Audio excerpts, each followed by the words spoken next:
Hello बच्चों, एक बार फिर स्वागत है आपके अपने यूट्यूब चैनल फिजिक्स की आत्मा पर। और आज हम फिर केमिस्ट्री का एक बहुत ही महत्वपूर्ण कॉन्सेप्ट लेके आए हैं, प्रथम कोटि की अभिक्रिया। ठीक है, जिन बच्चों ने अभी तक शून्य कोटि अभिक्रिया वाला वीडियो नहीं देखा, पहले वो देखे, उसके बाद ये क्वेश्चन आपको ये वाला जो टॉपिक है आसानी समझ में आएगा। ठीक है, तो आपको हमारा वीडियो शून्य कोटि की अभिक्रिया वाला आपको मिल जाएगा। ठीक है, तो अभी हम यहाँ पर करने वाले हैं प्रथम कोटि की अभिक्रिया। तो वे अभिक्रिया जिनका वेग क्रियाकारकों की प्रथम घात के समानुपाती होता है, ठीक है, प्रथम कोटि अभिक्रिया कहलाती है। ठीक है, तो इसको आपको अच्छी समझना है। शून्य कोटि की अभिक्रिया का ही यहाँ प्रारूप है। वहां पर हमने क्रियाकारकों की सांद्रता शून्य घात के समानुपाती की बात की थी, यहाँ पर हम बात करें प्रथम घात के समानुपाती होता है। ठीक है, तो जैसे मैं यहाँ पर शुरुआत वैसे ही करता हूँ, जैसे हमारे पास एक ए अभिकारक है, इससे मैं उत्पाद लेता हूँ। क्या लेता हूँ? ए से एक हम उत्पाद बना रहे हैं। ठीक है, अब यहाँ पर आप देखें कि जैसे अभिक्रिया की जो दर होती है, ठीक है, अभिक्रिया जो दर होती है वो समानुपाती किसके रहेगी? अभिकारक के। ठीक है, ये अभिकारक की सांद्रता, तो मैंने ये अभिकारक की सांद्रता बनाई।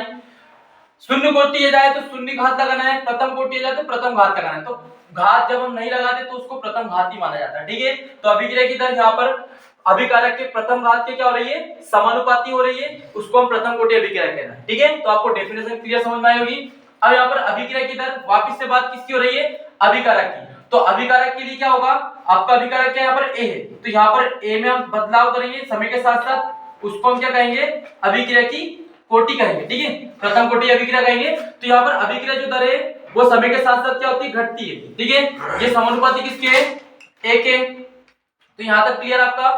अब हम आगे बढ़ते हैं इसमें। तो सबसे पहले हम यहाँ पर क्या करेंगे? मान लो डी है, dt तो ऐसा कैसे है? ठीक है, इसके बारे में मैंने पिछले वीडियो में आपको पूरा समझा रखा है कि जो अभिक्रिया की दर होती है वो अभिक्रिया की दर जो होती है समय के साथ साथ अभिकारक की सांद्रता कम होना, उत्पाद की सांद्रता वृद्धि होना।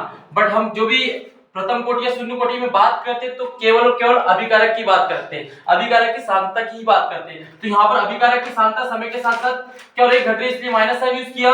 ठीक है, समानुपाती हटाएंगे तो यहाँ पर स्थिरांक क्या आएगा? क्या आएगा? ठीक है, ये आपका ऐसा कैसे ही है। ठीक है, अब आपको एक चीज ध्यान रखना है, मैंने माना हमारा जो अभिकारक था ए, ये जो अभिकारक था ए, तो मैं इसको मान रहा हूं, थोड़ा सा डेफिनेशन आपको लिखना। माना ए जो कैपिटल ए है, ए की प्रारंभिक सांद्रता, ए की प्रारंभिक सांद्रता में कितनी मान रहा हूं? स्मॉल ए मोल लीटर। कितना? स्मॉल ए मोल प्रति लीटर। ठीक है, मैंने क्या मान लिया? थोड़ा सा समझिए इसको थोड़ा शॉर्ट में। मान लो हमारे पास ये एक कंटेनर है, ये मैं आपको इसको थोड़ा यहाँ पे समझाता हूँ। मान लो मेरे पास एक ये कंटेनर है, इस कंटेनर में ए अभिकारक, कितने अभिकारक मेरे पास? ए अभिकारक है। इन ए अभिकारकों में से ये टोटल ए है, लेकिन इसको टोटल लीटर कितना है? ए मोल लीटर है। कितना है? ए मोल है टोटल। ठीक है, ए मोल लीटर है। इसमें से जो मोल है, कुछ मोल निकलकर उत्पाद में चले गए। कहाँ चले गए? ये मान लो आपका उत्पाद है, उत्पाद में चले गए। तो मैंने माना कि वो कितने मोल चले गए? x मोल जा चुके हैं। कितने मोल जा चुके हैं? x मोल जाकर उत्पाद बना चुके हैं। तो पहले मेरे पास a मोल थे, तो अब सोचिए कितना बचेगा? तो सिंपल सा a - x बचेगा, क्योंकि हमें a के भी फिक्स क्वांटिटी उसका नाम नहीं पता कितने मोल है, तो हमने उसको a मोल माना था। ठीक है, अब a मोल थे, x मोल जा चुके, तो अब टोटल बचे कितने? a - x। तो जो अब अभिक्रिया की दर जो रहेगी वो a - x के समानुपाती होने वाली। ठीक है, यहाँ पर मैंने लिख रहा हूं, माना a की प्रारंभिक सांद्रता a मोल प्रति लीटर है, t समय, ठीक है, t समय पश्चात। ठीक है, ये भी सब आपको लिखना है एग्जाम में, बोर्ड एग्जाम में, क्योंकि सारा लिखना पड़ता है, इनके नंबर करते हैं। माना a की प्रारंभिक सांद्रता a मोल प्रति लीटर है, t समय पश्चात x मोल, कितने मोल? x मोल उत्पाद में क्या हो रहा है?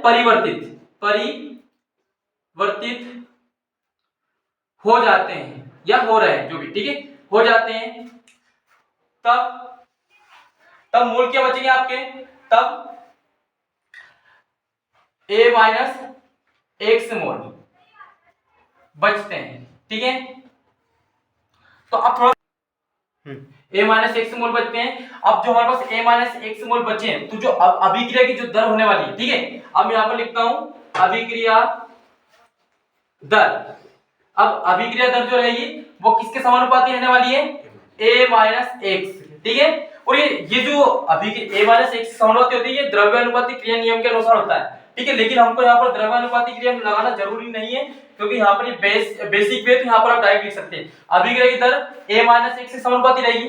तो अब यहाँ पर अभिक्रिया की जो दर होने वाली है, ठीक है, अभिक्रिया की दर क्या होती है, अब यहाँ पर मैं dx/dt लूंगा। क्यों लूंगा dx, x क्यों लिया मैंने, x इसीलिए लिया है क्योंकि अब हमारे जो मोल होने वाले हैं वो मोल क्या थे, x मोल परिवर्तित हो रहे थे, x मोल परिवर्तित हो रहे थे, इसलिए हमने dx लिया है। ठीक है, पहले शून्य कोटि में यहाँ पर a यूज करते थे हम। ठीक है, यहाँ पे आप सोच सकते a क्योंकि अभिकारक a था, अब अभिकारक हमारे पास a-x बचा है, तो अब जो परिवर्तित हो रहे हैं वो dx हो रहे हैं, मतलब x परिवर्तित हो रहे हैं समय के साथ साथ, इसलिए मैं यहाँ पर dx को यूज किया। ठीक है, यहाँ पर a यूज नहीं कर सकते क्योंकि हमारे पास a-x मोल बचे थे, तो परिवर्तन जिसमें हो रहा है वो यहाँ पे आता है। ठीक है, अब यहाँ पर समानुपाती a-x, ठीक है, a-x, तो यहाँ पर आप देख सकते हैं समानुपाती चिन्ह हटा देते हैं हम, तो dx, ठीक है, यहाँ पर आपको दिख रहा होगा, देख लेना, dx/dt इक्वल टू यहाँ पर k लेंगे तो यहाँ आ जाएगा आपका a-x।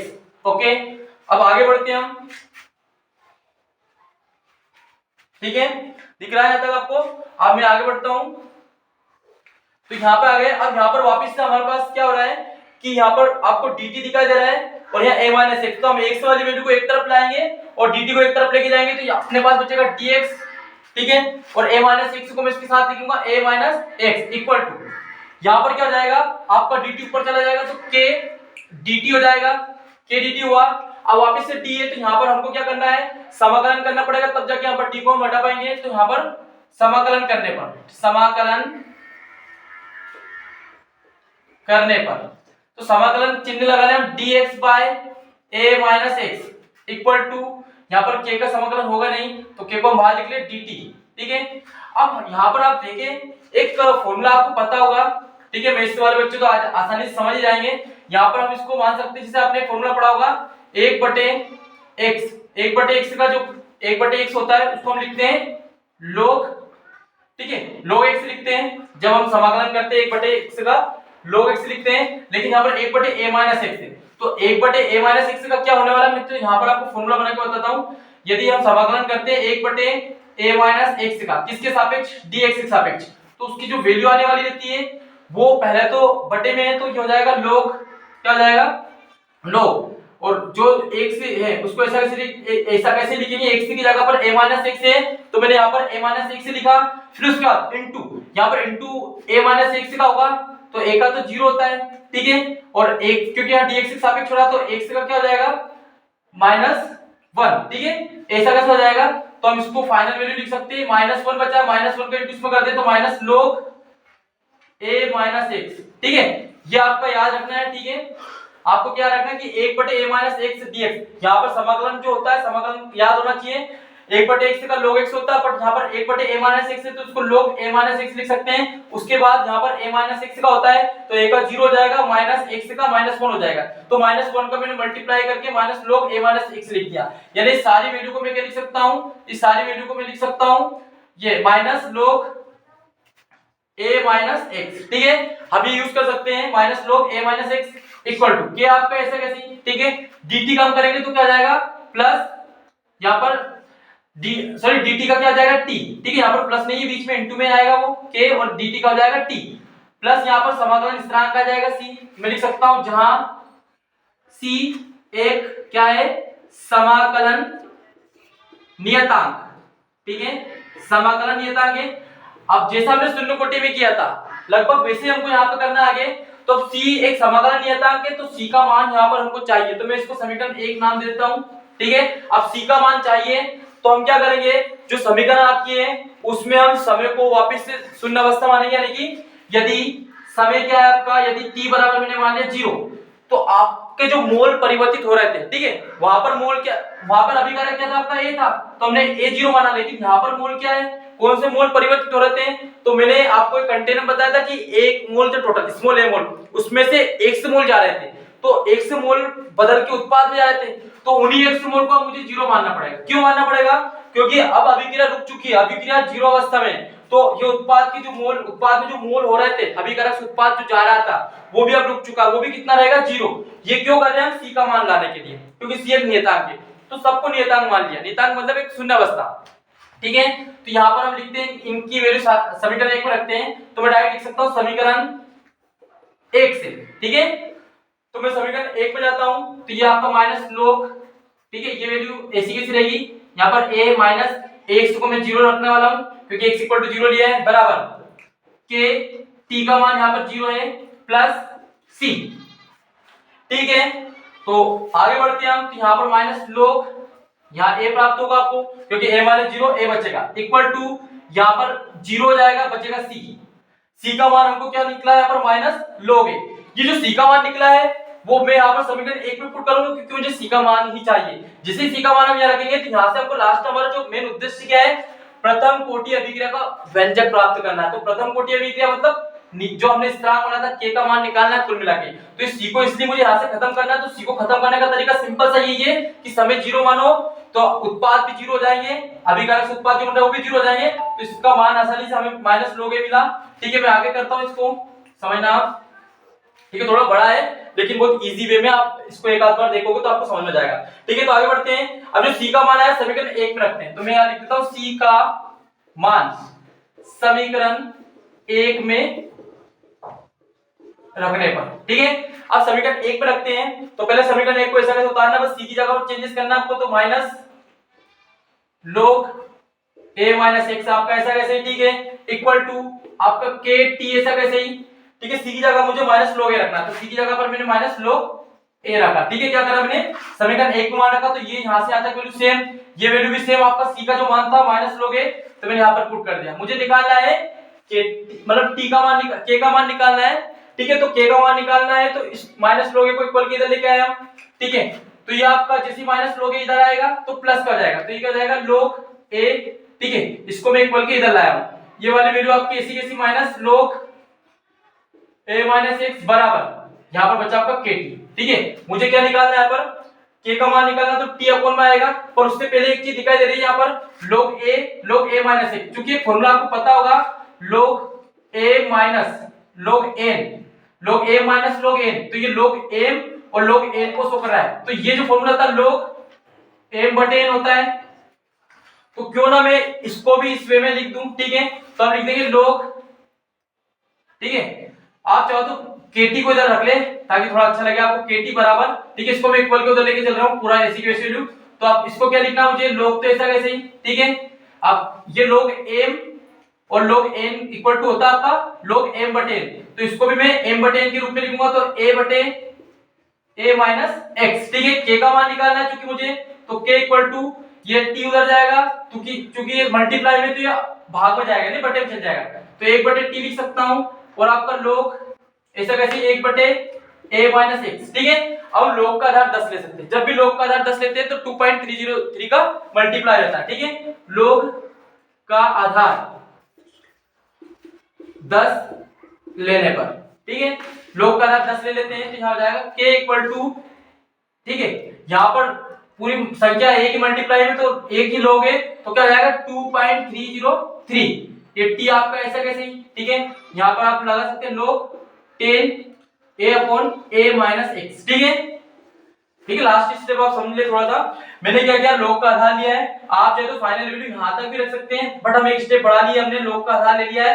log का आधार जैसे 10 लगता है तो ध्यान रखना जहां भी log होता है log का आधार लेते हैं, वहां पर 2.303 होता है क्योंकि log 10 का मान होता है, तो इसका मल्टीप्लाई हो जाता है, तो ये वाला जो वैल्यू आपका ये प्रथम कोटि अभिक्रिया का व्यंजक है। इसको एक बार मैं शॉर्टकट समझाता हूं स्पीड से। ठीक है, हमने बात की थी प्रथम कोटि अभिक्रिया, तो प्रथम कोटि अभिक्रिया में हमने एक अभिकारक लिया, इससे उत्पाद बनाया, फिर हमने अभिक्रिया दर, यह अभिक्रिया दर की जो प्रथम घात की सांद्रता होती है उसके समानुपाती होता है, तो प्रथम घात की सांद्रता इसको लगा दिया।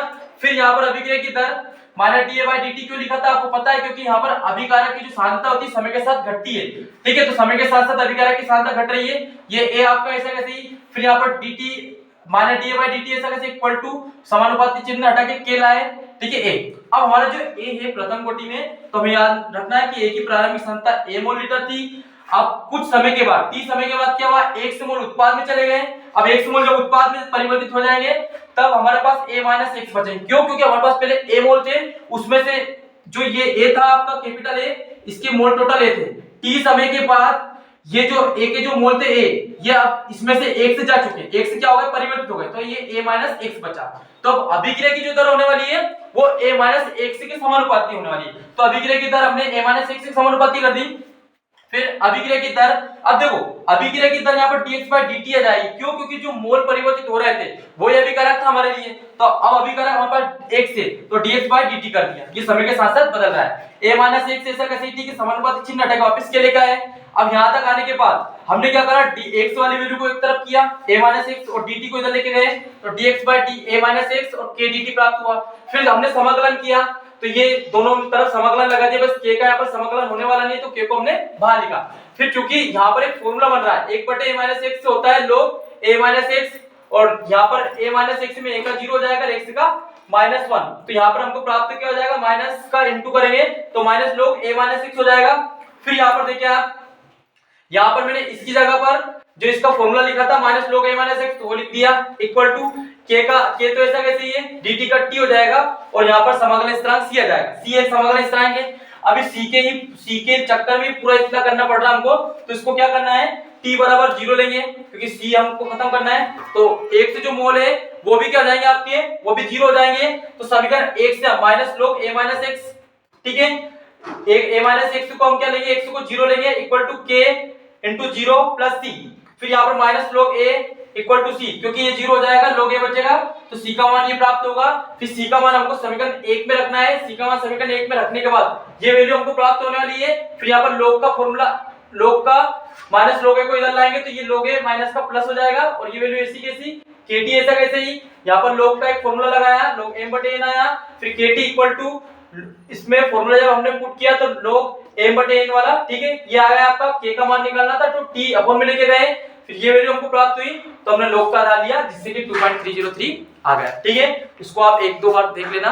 तो मैं आशा करता हूँ कि जितना भी मैंने आपको समझाया है ये बहुत ही मोस्ट आईएमपी अभिक्रिया है, उसको एक बार आपने समझ लिया तो आपको बहुत आसानी होगी, ठीक है, क्योंकि ये क्वेश्चन बच्चों के लिए बहुत डिफिकल्ट होता है। ओके बच्चों, फिर हम अगले वीडियो मिलते हैं एक नए कॉन्सेप्ट के साथ। थैंक यू, धन्यवाद।